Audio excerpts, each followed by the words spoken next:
You won't believe how special kittens are. They don't wag tails just to please you, only for special reasons.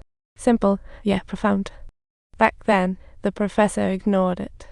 One day, he called Hachiko to work, but Hachiko acted oddly. Hachiko retreated repeatedly, confusing the professor. Then, he circled and barked wildly, as if warning, "Don't leave." But seeing he was about to be late, the professor calmed Hachiko down and headed out the door. Once he left, Hachiko sprinted to the storage room to grab that ball he usually ignored. Energized, he ran to the station, while the professor walked on, unaware if Hachiko followed. Luckily, Hachiko caught up before the professor entered the station. Unexpectedly, Hachiko picked up the thrown ball for the first time that day, surprising the professor with its playfulness. The professor, filled with excitement, tossed the ball again, and seeing Hachiko retrieve it made him grin like a little kid. He couldn't help but show off to the conductor. At this point, had forgotten his Japanese friend's advice and was about to miss the last train. The professor entered the station. Seeing Hachiko spinning, he comforted, "Be good, see you after 5. After saying that, he just walked away, leaving Hachiko staring at the train, which seemed to be leaving faster than his heart was racing. Hachiko seemed to sense something, frowning heavily. In class, the professor lectured passionately, twirling the ball. It felt like Hachiko was right there with him, but soon he felt unwell, and the next second he collapsed, the ball rolling out of. The professor fell and never regained consciousness. At 5 p.m., commuters poured from the station, but saw no sign of him. As the sun set, the station stood empty, with no sign of the professor emerging. This marked Hachiko's first failed wait for his master, leaving him bewildered. He knew not what happened, waiting till midnight when a light hit Hachiko's face. His son-in-law arrived to take him home. At night, Hachiko saw through cracks. Sorrow filled the house. Murmurs from family hinted something was wrong. The next day, the family held a funeral for the professor, with friends and relatives gathered to pay their respect. The only one missing was Hachiko. As usual, Hachiko arrived at the station before 5, sat on the opposite flower bed, waiting for his master. Though he couldn't read, he wondered what had happened. He strained to see every face leaving, yet the professor never showed.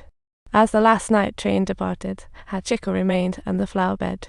The subway conductor witnessed this scene, feeling extremely heartbroken, and then approached Hachiko by the flower bed, urging him to leave. "I love you. You need to do something for yourself." Eventually, the conductor departed, and the snow fell thicker. For Hachiko, life and death were beyond comprehension. He thought his master would return the same way he left. Later, his wife moved, and Hachiko was taken to their new home by his daughter and son-in-law. Looking at this new home, Hachiko felt uneasy. He wanted to do something, but he was too scared. He really wanted to do something, but his courage always failed him. The new home was lovely. Hachiko had his own room, yet he frowned daily, missing his master. One day, as the son-in-law returned home, Hachiko dashed out, longing surging like a tide, refusing to look back despite calls. He traversed familiar paths to the known tracks, following them to his old home in memory.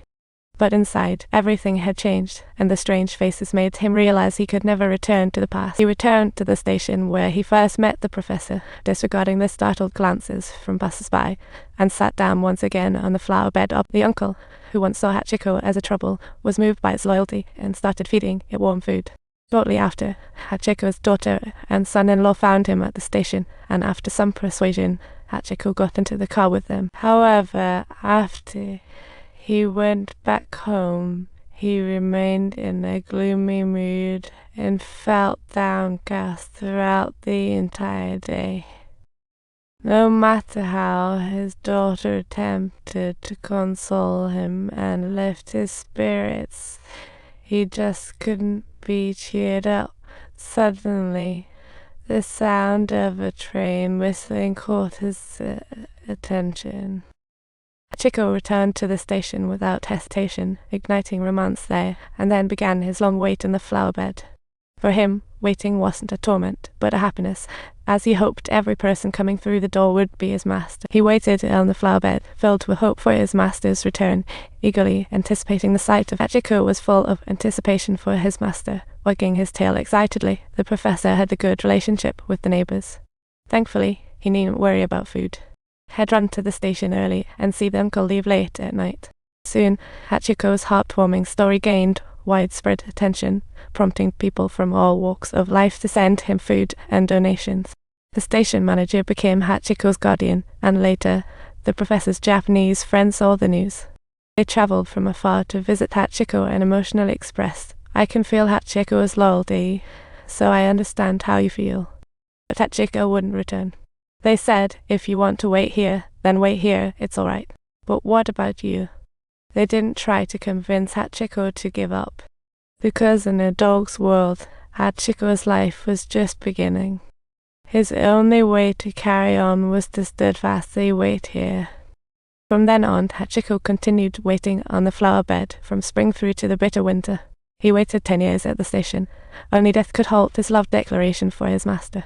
Hachiko demonstrated what love and loyalty truly are through his actions. One day, the professor's wife returned to her old place for her husband's 10th anniversary memorial and saw Hachiko in surprise as she left. On the street, a scruffy, aged stray dog walked toward the station. It was Hachiko, who had held vigil for 10 years. His steps up the stairs weren't as spry anymore, but he still didn't give up on the road to find his master. He struggled to climb onto the flower bed and turned up. He sat quietly toward the station entrance. She rushed to check in, seeing Hachiko. Couldn't believe her eyes.